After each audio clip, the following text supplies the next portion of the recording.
La llamada huelga de la canadiense fue un paro importante del sector eléctrico, convirtiéndose después en huelga general, que comenzó el 5 de febrero de 1919 y que se prolongó durante 44 días, paralizando el 70% de toda la industria de Cataluña.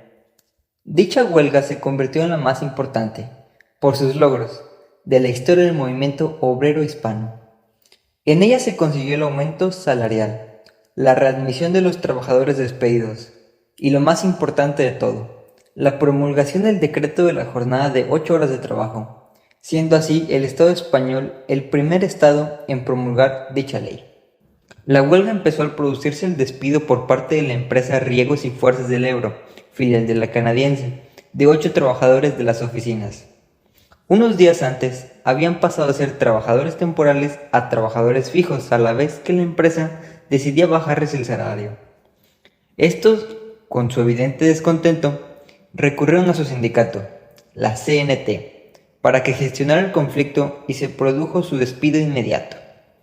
El 5 de febrero, los trabajadores de la sección de facturación se declaran en huelga y exigen la readmisión de sus compañeros para volver al trabajo y buscan la mediación del gobernador civil, del presidente de la mancomunidad y del alcalde. La empresa no cede y decide echar a los huelguistas. La huelga, lejos de solucionarse, se generaliza. El 8 de febrero la totalidad de la empresa se declara en huelga. La empresa despedía a 140 trabajadores más. Los huelguistas iniciaron cortes en el suministro eléctrico, quedando Barcelona prácticamente paralizada a las 4 de la tarde del 21 de febrero, aunque había otra compañía, Energía Eléctrica de Cataluña, que seguía suministrando energía. El cuarto regimiento de zapadores y algunos marineros ocuparon la sede de la empresa y llegó a la ciudad un nuevo gobernador militar, Martínez Anido. Con el permiso de los inversores, Romanones confiscó la empresa y los ingenieros militares consiguieron iluminar la ciudad la noche del 22. El 17 se llegó a un acuerdo, se levantó la censura roja, que ejercía el sindicato de artes gráficas, y el estado de guerra. 2 días después, concluía la huelga con un balance bastante favorable para los trabajadores. Jornada de 8 horas, mejoras salariales, readmisión de los despedidos y libertad para los detenidos. Unas 20.000 personas se congregaron ese día en la Plaza de Toro de las Arenas para ratificar el acuerdo, pero el propio Seguí fue recibido con un importante abucheo porque algunos trabajadores seguían detenidos por los militares. Para el NOI del Sucre se trataba de elegir entre la consolidación de las mejoras conseguidas o rescatar por la fuerza a los detenidos, con el consiguiente baño de sangre, que podía ser el inicio de la revolución social. El día 23 se unieron a la huelga los trabajadores de la Compañía Energía Eléctrica de Cataluña, lográndose el paro total de las compañías eléctricas. El 26 los trabajadores de las compañías de aguas y del gas se sumaron a la huelga, por lo que dichas empresas también fueron confiscadas. A los 3 días de la victoria en la canadiense, el 24 de marzo, se volvió a declarar una huelga general en toda Cataluña.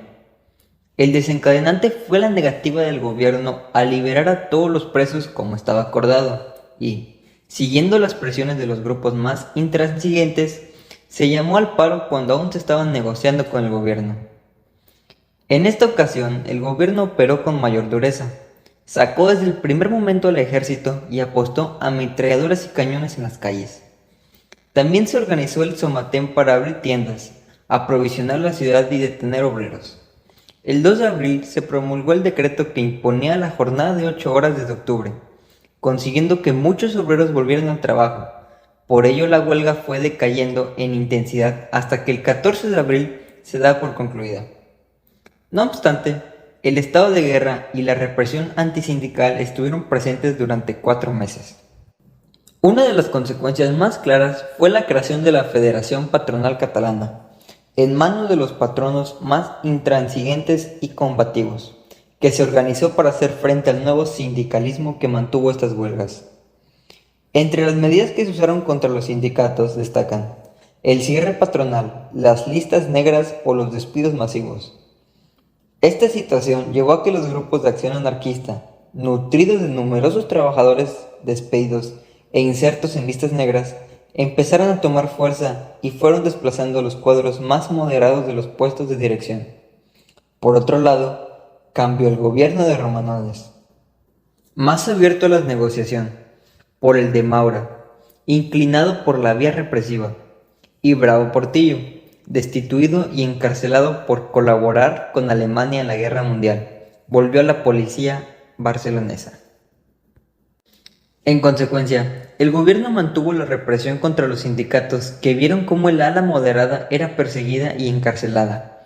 Los puestos directivos de estos fueron poco a poco ocupados por posturas más radicales y la patronal endureció sus posiciones.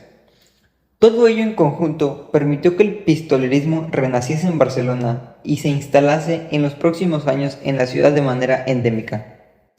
El 3 de abril de 1919, como consecuencia de la huelga de la canadiense, llegó finalmente el decreto de las 8 horas, que convirtió a España en el primer país de la Europa occidental que consiguió este avance sociolaboral.